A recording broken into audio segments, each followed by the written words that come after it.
আমি তো আমার জন্মের পর থেকেই দেখছি তুমি তো এই জামদানি শাড়ি ও সুতার মাঝি আছো। আচ্ছা আব্বু, তুমি কত বছর থেকে এই জামদানি শাড়ি বুনতাছো?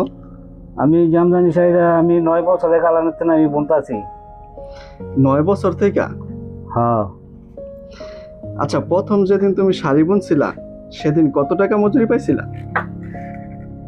125 টাকা মজুরি পাইছিলাম সপ্তাহে। ও, একটি শাড়ি বুনছিলা যেদিন? হ্যাঁ। আচ্ছা, এই দীর্ঘ সময়ে তুমি তো নিজের হাতে কতজনকে কাজ শিখাইছো? আমি 10-12 জন শিখেছি। তারা কি এখন ওই জামদানি শাড়ি বুনে? হ্যাঁ হ্যাঁ, জামদানি শাড়ি বুনতাছে।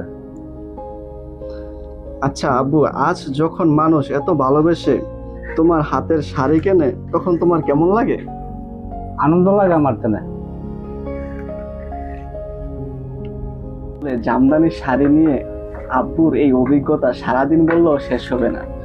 তো আপনারা যারা জামদানি শাড়িকে ভালোবাসেন তারা তাঁতি পরিবার পেজটিকে ফলো করে রাখতে পারেন।